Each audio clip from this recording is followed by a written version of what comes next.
Hello বন্ধুরা, সকলকে স্বাগত জানাই আমার চ্যানেল ট্যারো উইথ বৃষ্টিতে। সবাই কেমন আছেন? হ্যাপি থাকবেন, পজিটিভ থাকবেন। জেন্ডার স্পেসিফিক রিডিং এটা একদম নয়।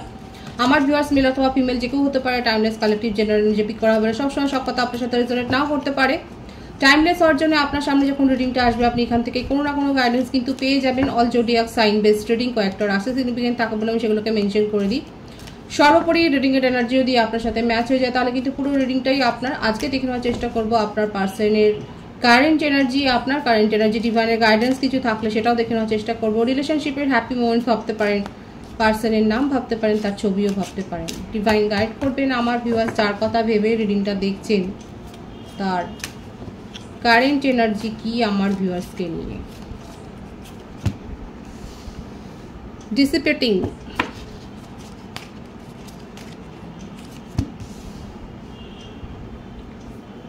ডেসপোডেন্স,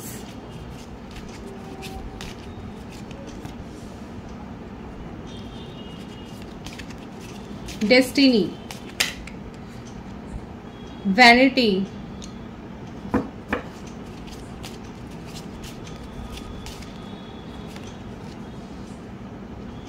renewal,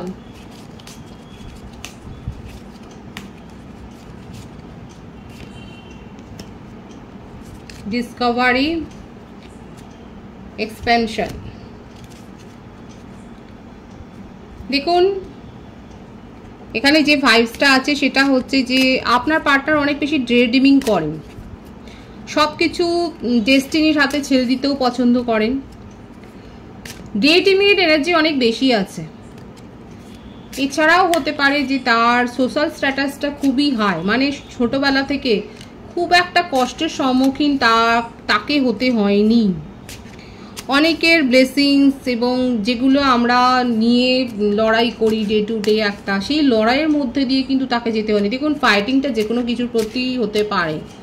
কেউ জবের জন্যে ছুটছে, কেউ সামাজিক প্রতিষ্ঠার জন্য, কেউ সুনামের জন্য, কেউ পড়াশোনার জন্য ক্রেভিং তার থাকছে। আপনার পার্টনারের ক্ষেত্রে যেটা দেখা যাচ্ছে না, উনি অনেক কিছু পেয়ে গেছে। খুবই মানে ব্লেসড চাইল্ড বলতে পারে, মানে সৌভাগ্য আছে এবং সেটা পেয়ে গেছেন বলে কোথাও না কোথাও তার মনের মধ্যে এটা নিয়ে একটা ক্ষোভও আছে। এবার আপনারা বলবেন যে সব কিছু পেয়েছে তার মধ্যে কেন ক্ষোভ থাকবে, কারণ তাকে কষ্ট করতে হয়নি। এখানে যে ভাইবসটা আছে না সেটাই আমি রিড করার চেষ্টা করছি। এখানে এই ভাইবসটাই কিন্তু বেশি দেখা যাচ্ছে যে আপনার পার্টনারকে ছোট থেকে এই ধরনের কোনো ফাইট করতে হয়নি। উনি সবটাই যেন অনেকটা বেশি বেশি পেয়ে গেছে। এমন এক হাই সোসাইটিতে উনি বিলং করেন যেখানে সব কিছু উনি পেয়ে গেছে। আপনার সাথে যেটা বেশি দেখা যাচ্ছে হতে পারে যে কোনো কম্পিটিশানে, কিংবা আপনারা দুজনেই হয়তো জিম লাভার হতে পারেন, সেইখানে গিয়ে হয়তো আপনার সাথে একটা দেখা হয়েছে বা সম্পর্ক গড়ে উঠেছে। এছাড়াও কোনো পার্টি, রিনিউয়াল, গেট টুগেদার এরকম একটা ভাইবস আছে যেখানে হয়তো আপনাদের মধ্যে সম্পর্ক গড়ে উঠেছে। কিংবা এটাও দেখা যাচ্ছে অনেকের ক্ষেত্রে লং ডিস্টেন্স রিলেশনশিপ এবং অনলাইনে হয়তো একটা রিলেশনশিপ গড়ে উঠেছে। আপনার পার্টনার অনেক কিছু ডিসকভার করেছেন। এতদিন ধরে তার জগৎটা একদিকে দেখা ছিল, কিন্তু আপনার সাথে রিলেশনশিপ বলবো না, যবে থেকে আপনার সাথে সান্নিধ্যে এসছে তবে থেকে তার চিন্তা ভাবনাটা অনেক বদলে গেছে। অন্যভাবে উনি দেখছেন এবং অন্যভাবে সবকিছু ভাবার চেষ্টা করছেন, সেটাই দেখা যাচ্ছে। অ্যাঞ্জেলিক ব্লেসিংস আছে আপনাদের সম্পর্কের মধ্যে। অনেকে সোল কানেকশনে কিন্তু আপনারা রয়েছেন। একটা সম্পর্কে প্রবেশ করে আপনার পার্টনারের অনেক কিছু দেখা যাচ্ছে নলেজ হয়েছে, উইজডম যে হয়েছে, জ্ঞান যে বৃদ্ধি হয়েছে সেটা দেখা যাচ্ছে। দেখুন সোল কানেকশনে থাকলে এটা হয়, দুজনেই দুজনের কাছ থেকে শেখেন। দ্য হারমিট, নিজে একা হয়ে অনেক কিছু ভাবছে, ধৈর্য ধরে অপেক্ষা করছে, শান্ত হয়ে গেছে। যে অস্থিরতার মধ্যে দিয়ে যায়, মানে ছোট থেকে যদি যা চাই সেটাই পাই এরকম একটা ব্যাপারের মধ্য দিয়ে যদি কেউ যায়, সেক্ষেত্রে হতে পারে যে এখানে অনেকের ক্ষেত্রে দেখুন কালেকটিভ এনার্জি, হয়তো আপনার পার্টনার মানে হতে পারে উনি আপনাকে চেস করেছেন কিন্তু আপনি সেইভাবে সাড়া দেননি, কারণ আপনার মনে হচ্ছে যে এইখানে কোনো রিলেশনশিপ গড়ে ওঠার কোনো সম্ভাবনা নেই। এবার এই ব্যাপারটাই তাকে কিন্তু অনেক বেশি আহত করেছে। কাদের সাথে? দেখুন কালেকটিভ এনার্জি কারো না কারোর সাথে হতে পারে, কিংবা হতে পারে আপনার জীবনে এরকম কোনো সম্পর্ক হয়তো ছিল, সেই এক্স মানে সে তাকে যদি আপনি এক্স ভাবেন তাহলে তার ফিরে আসার সম্ভাবনা কিন্তু প্রচুর রয়েছে। যদি এরকম হয় যে কারো কারো ক্ষেত্রে হতে পারে যে আপনি হয়তো ভেবেছেন যে এত বেশি হাইফাই লেভেলের এর সাথে কি রিলেশনশিপ হবে, কিন্তু সে দেখা যাচ্ছে আপনাকে নিয়ে যথেষ্ট ক্রেভিং করেছেন, কারণ আপনার ডাউট ছিল তার এনার্জিকে নিয়ে, কিন্তু দেখুন তার এনার্জি কিন্তু ঠিক ছিল, পজিটিভ ছিল আপনাকে নিয়ে। এখন উনি কিন্তু ভাবছেন, আপনাকে নিয়ে ভাবছেন, এবং এতদিন ধরে কিন্তু অপেক্ষা করেছেন, এবং আপনার মতো কাউকে কিন্তু উনি পাননি। ডিভাইনলি গাইডেড কানেকশন আপনাকে মেসেজ করতে চাই, হঠাৎ করেই হয়তো এরকম কোনো ভুলে যাওয়া সম্পর্কের কাছ থেকে আমার ভিউয়ার্সকে বলবো, আপনারা একটা নকিং হয়তো পেলেন, আপনি হয়তো তার কথা ভুলেই গেছেন, সেই এপিসোডটা হয়তো ভুলে গেছেন। আর এটাও হতে পারে যে আপনাদের মধ্যে এই ডিফারেন্সটার জন্যই আপনি হয়তো চলে গিয়েছিলেন, এবং আপনি ভাবেননি যে আপনার পার্টনার আবার আপনাকে নিজের জীবনে ফিরিয়ে আনবার জন্য এতটা সচেষ্ট হবেন, এতটা ট্রাই করবেন, কারণ আপনি হলেন তার উইশ ফুলফিলমেন্ট। অনেক ভেবেছে, নিজেকে একা করে না অনেক ভেবেছে, কারণ আমি তো বলেইছি প্রথম থেকে যে উনি ডে ড্রিমিং করেন, এবং অনেক ভেবে ভেবে এটাই ভেবেছে, স্থির করেছে যে এই সম্পর্কটা তার জীবনে স্থিরতা এনেছে। এটাই হলো আসল কথা। ওনার জীবনটা অস্থির ছিল, কিন্তু এই রিলেশনশিপটা তার জীবনে একটা স্থিরতা এনেছে। উনি সম্পর্কটাকে গ্রো করেছেন মনে মনে। দেখুন, মীন রাশি, কর্কট রাশি, মেষসিংহ, ধনু, বৃষভ, কন্যা, মকর, প্রত্যেকটা রাশি এসে গেল। বার্থডেটের মধ্যে 9, 14, 8 বেশি দেখা যাচ্ছে, 27, 18, 26, 17 এই নাম্বারগুলো এসছে। ভাইসে ভাইসে তো এটা আপনারও হতে পারেন। বার্থ মান্থ সেপ্টেম্বর বেশি দেখা যাচ্ছে, অক্টোবর, জানুয়ারি, এপ্রিল, আগস্ট এই মাসগুলো বেশি দেখা যাচ্ছে। সুতরাং উনি আপনাকে নিয়ে ক্রেভিং করছেন, এই সম্পর্কটাকে স্টেবিলিটি দিতে চান, এবং আপনার সাথে কিন্তু নিজের পাস্ট অ্যাকশন ভুলে উনি আপনার সাথে কিন্তু কমিউনিকেশনে আসতে চান, এবং যতক্ষণ না আসতে পারছেন ততক্ষণ কিন্তু তার ছটপটানি থামবে না। সে ততক্ষণ এইটা তার মনের মধ্যে বোঝার মতো হয়ে দাঁড়াবে যে উনি আপনার সাথে সেইভাবে সঠিক বিহেভিয়ারটা করতে পারেননি বলে আজকে আপনাকে নিজের জীবন থেকে হারিয়ে গেছেন, এবং উনি এফোর্ট দিতে চান অনেস্টলি এই সম্পর্কটাকে গড়ে তোলবার জন্যই, যে এফোর্ট দিতে চান সমস্ত বিভেদ ভুলে। এবং ছেলে মানুষীয় সৌগতের এসের কার্ড এলো, 111-এর কার্ড, কিন্তু 111-এর ভাইবস কিন্তু এখানে এসছে। উনি কিন্তু নিউ বিগিনিং করতে চান, কারণ রিনিউয়াল প্রথমেই এসছিল। আপনার সাথে সম্পর্কটাকে নিউ বিগিনিং করতে চান, সেটাই কিন্তু দেখা যাচ্ছে। তার কিছু মেসেজ আমি দেখব যে উনি কি বলতে চাইছেন। খুব পজিটিভ আছে কিন্তু তার কারেন্ট এনার্জি। আপনার সাথে কিন্তু খুব একটা এজ ডিফারেন্স আপনাদের মধ্যে নেই, যেটা বেশি দেখা যাচ্ছে। আপনিও তাকে মনে করেন যে এত বেশি উনি আহ্লাদে মানুষ হয়েছেন, বা তার বর্ন অ্যান্ড বট আপটা এরকম হয়েছে, তার সাথে কোনো রিলেশনশিপে আসাটা কি করে সম্ভব হবে, এই ব্যাপারটা কালেকটিভলি হতে পারে। Is it over? দেখুন, আমরা পার্টনার জিজ্ঞাসা করছি, ইজ ইট ওভার? শেষ হয়ে গেল নাকি? My life is a mace right now, এই জন্যই একা করে রেখেছে। ওনার জীবনে কোনো কিছুই ঠিক হচ্ছে না। I am scared of rejection. আপনার সাথে কমিউনিকেশনে আসতে চান, কিন্তু আপনি যদি রিজেক্ট করে দেন সেটা তার একটা ইয়োতে হার্ট হবে। I need to hold back my true feelings for you, এবং এই জন্যই ওভার থিঙ্ক এত করছে। এই যে ওভার থিঙ্কের কার্ডটা কিন্তু এসছে, এই বার্ডেনটা নিচ্ছেন উনি, ওভার থিঙ্ক করছেন, রিজেকশনের ভয় থেকে ওই ওভার থিঙ্কটা করছেন, এবং মনে করছে যে তার ট্রু ফিলিংসটাকে উনি এখন হোল্ড করবেন। Why do I deserve someone like you, এবং কখনো কখনো মনে হচ্ছে যে উনি কি আপনার উপযুক্ত।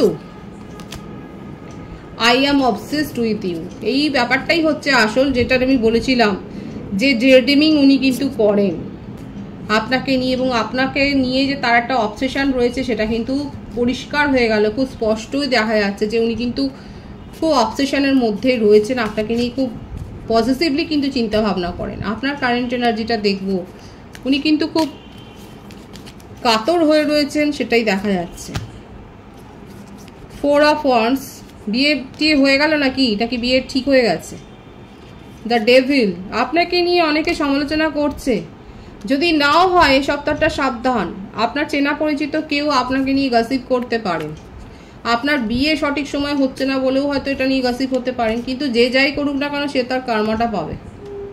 কারো কারো ক্ষেত্রে হতে পারে আমার ভিউয়ার্স হয়তো আপনারা ম্যারিড এবং সেক্ষেত্রে আপনাদের একটা ডিভোর্সের কেস চলছে, সেখানে জাস্টিসটা আপনি পাবেন। দেখুন আর যাই হোক এখানে কিন্তু 5 of Wands এর কার্ডটা এসছে, মানে কারোর সাথে হুট করে ঝগড়া বিবাদে জড়িয়ে পড়বেন না, কারণ হতে পারে যে কালেকটিভ এনার্জি আপনার জীবনে কোনো আইনিগত সমস্যা ছিল না, কিন্তু এইভাবে মাথা গরম করে, কারণ আপনাকে নিয়ে সমালোচনা হতে পারে, আমি কিন্তু ওয়ার্ন করছি, এটা ওয়ার্নিং মেসেজ হিসেবেও নিতে পারেন, আপনাকে নিয়ে সমালোচনা হতে পারে, আপনার অ্যাকশন নিয়ে সমালোচনা হতে পারে, এবং এই ব্যাপারটাকে নিয়ে মাথা গরম করে যদি কারোর সাথে ঝুটঝামেলায় জড়িয়ে পড়েন তাহলে এটা কিন্তু আইনিগত সমস্যা হয়ে যেতে পারে আপনার। আর এটা বেশিরভাগ ক্ষেত্রে হতে পারে যে আমার ভিউয়ার্সের বাড়িতে হয়তো কোনো অনুষ্ঠান, কিংবা আপনি কোনো অনুষ্ঠানে যোগ দিতে গেছেন, সেখানে হতে পারে কোনো আনন্দ অনুষ্ঠানে হয়তো এরকমভাবে একটা হতে পারে সমস্যা তৈরি। দেখুন কার্ডের ভাইবস এসছে, এবং আমি চাইবো যে আমার ভিউয়ার্স সবসময় সচেতন থাকুক, এবং হতে পারে আমি বললাম, এবং সিচুয়েশান নিয়ে ভাবনা চিন্তা করুন, কোনো অসুবিধা নেই, কিন্তু নেগেটিভ কোনো রিয়াকশান নেবেন না, কারণ জাস্টিসের কার্ড এসছে বলেই আমি বলছি আইনি সমস্যায় আইনি ঝামেলায় জড়িয়ে পড়তে পারেন। তার থেকে বরং যদি আপনার মনে হয় সিচুয়েশান আপনি হ্যান্ডেল করতে পারছেন না, সেখান থেকে বেরিয়ে যান। এটা আপনাদের জন্য গাইডেন্স হিসেবেও কিন্তু এলো, খুব ভালো করে শুনবেন। সিচুয়েশান যদি মনে করেন যে আপনার হাতের বাইরে চলে যাচ্ছে, বেরিয়ে যান। এটা তো গেল যেভাবে কার্ডের ভাইবস এসছে সেই হিসেবে আমি বললাম। এছাড়াও বলছি যে আমার ভিউয়ার্সের বাড়িতে হয়তো কোনো আনন্দ অনুষ্ঠান আছে, কিংবা আপনার অ্যানিভার্সারি থাকতে পারে, আপনার বার্থডে থাকতে পারে, কিংবা আপনাকে ঘিরে কোনো সেলিব্রেশন, যদি বার্থডে হয় তাহলে আমি অনেক শুভেচ্ছা জানাই। এবং কোথাও না কোথাও আপনারা হয়তো একটা বেড়ানোর প্ল্যান করছেন, কিন্তু বেড়াতে যাওয়ার প্ল্যানটা বারবার ভেস্তে যাচ্ছে বলেই হয়তো আপনার ফ্যামিলি মেম্বারদের সাথে একটা সমস্যা তৈরি হচ্ছে। আপনি খুব যেতে চাইছেন কোথাও একটা, মানে চেঞ্জ করতে চাইছেন, একটু বেড়াতে যেতে চাইছেন, সেখানে সেটা ভেস্তে যাচ্ছে বলে হতে পারে যে আপনি আপনার সাথে ফ্যামিলি মেম্বারদের বা যার সাথে যেতে চাইছেন তার সাথে একটা মতানৈক্য হচ্ছে। এই জন্য আপনি ভেবে পাচ্ছেন না আপনি কি একা চলে যাবেন, এটাও একটা মনের মধ্যে রয়েছে যে আপনার মনে হচ্ছে।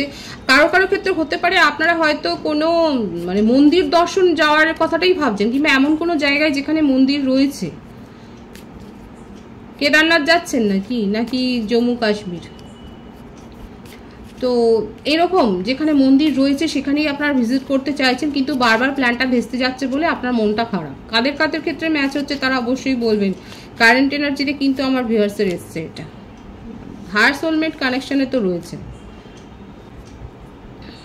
দেখুন কেউ এখানে রয়েছে যারা পার্টনারের সাথে প্যাচ আপ করতে চান, কারণ আপনি খুব ভালো করে জানেন যে আপনিও সেটা বোঝেন যে আপনার সাথে তার একটা সোলমেট কানেকশান রয়েছে, এবং আপনার কাছে অলরেডি প্রপোজাল এসছে, কিন্তু আপনি সেই প্রপোজালগুলোকে অ্যাভয়েড করছেন এবং ওয়েট করছেন আপনার পার্টনারের জন্য। এটা আপনার কারেন্ট এনার্জিতে দেখা যাচ্ছে। যাদের সাথে ম্যাচ হলো তারা অবশ্যই বলবেন। ডিভাইনের গাইডেন্সটা দেখবো এখানে। 5 of Pentacles, 8 of Cups, Knight of Wands। দেখুন আমার ভিউয়ার্সের জন্য একটা ওয়ার্নিং মেসেজ তো প্রথম থেকেই আসছে আপনাদের। কোথাও যদি ইনভেস্টমেন্ট করতে চান তাহলে ভাবনা চিন্তা করে করবেন। যদি আপনার মনে হয় যে ইনভেস্টমেন্টের সোর্সটা যথেষ্ট ঝুঁকিপূর্ণ, সেখান থেকে অবশ্যই নিজের অনেক ভাবনা চিন্তা করে সেখানে ইনভেস্ট করবেন, সেটাই আপনার জন্য এই ব্যাপারটাই বেশি, নাহলে কিন্তু ফাইন্যান্সিয়াল লস হতে পারে আপনার। আর অলরেডি যারা লস হয়ে গেছে তাদের জন্য আমার সমবেদনা ছাড়া আর কিছু নেই, কি আর বলবো। টেক কেয়ার করুন। যারা এখনও ফেস করেননি সেক্ষেত্রে কিন্তু আমি বলবো যদি কোথাও ইনভেস্টমেন্ট করতে চান খুব ভাবনা চিন্তা করে করবেন, সেখানে ফাইন্যান্সিয়াল লস হতে পারে। এছাড়াও আপনি দেখা যাচ্ছে ইমোশনালি ভীষণ লস ফিল করছেন। কারো ক্ষেত্রে মনে হচ্ছে যে আপনার সাথে আপনার পার্টনারের রিলেশনশিপটা ওয়ার্ক করবে না, এবং সেই জন্যেই আপনি বেরিয়ে যাচ্ছেন, মুভ অন করছেন, ইমোশনালি উইথড্র করছেন। আপাতত আপনার মনে হচ্ছে এই রিলেশনশিপটাকে আর একটু সময় দেওয়া দরকার। অনেকে দ্রুত সিদ্ধান্ত নিচ্ছেন, কারোর পরামর্শ নিচ্ছেন, কিংবা হতে পারে যে এখানে আমার ভিউয়ার্সরা মনে করছে যে উনি যেরকম, আপনার পার্টনার যেরকম একটা ফ্যামিলি হতে পারে যে ফ্যামিলি ইস্যু দেখিয়ে হয়তো রিলেশনশিপ থেকে মুভ অন করেছেন, আপনিও সেটাই এখন বলছেন যে আপনারও পরিবার মানবে না, আপনারও পরিবার থেকে অলরেডি দেখে নিয়েছে সম্বন্ধ। এই জন্য আপনি মুভ অন করছেন। মিসিং এর এনার্জি রয়েছে, কিন্তু এটা আপনিও তাকে বলেছেন, অলরেডি হয়তো কনভে করেছেন মেসেজ যে আমার পরিবারও মানবে না এবং আপনার বিয়ে ঠিক হয়ে গেছে এবং আপনি সেগুলো নিয়ে ভাবছেন। আপাতত আপনি ইমোশনালি উইথড্র করেছেন। দেখুন ডিভাইনের গাইডেন্স হচ্ছে এটাই, যেটাই করবেন ভাবনা চিন্তা করে করুন এবং সুস্থির হয়ে সিদ্ধান্ত নিন। পজিটিভই আছে এনার্জি, এনার্জিকে অবশ্যই ক্লেম করুন এবং রিডিং এর এনার্জি আপনার সাথে ম্যাচ হলে রিডিংটা লাইক করে এনার্জি অবশ্যই এক্সচেঞ্জ করবেন, যেটা হিসেবে জরুরি। সকলকে আমার চ্যানেলে অনেক অনেক স্বাগত এবং শুভেচ্ছা জানাই। যারা রয়েছেন তাদেরকে অনেক ভালোবাসা, আপনাদের ভালোবাসা সহযোগিতা এই পরিবারকে বৃহত্তর করে তুলুন। রিডিংটা একটু শেয়ার করে দেবেন, চ্যানেলটা সাবস্ক্রাইব করে দেবেন। সবাই ভীষণ ভীষণ ভালো থাকবেন।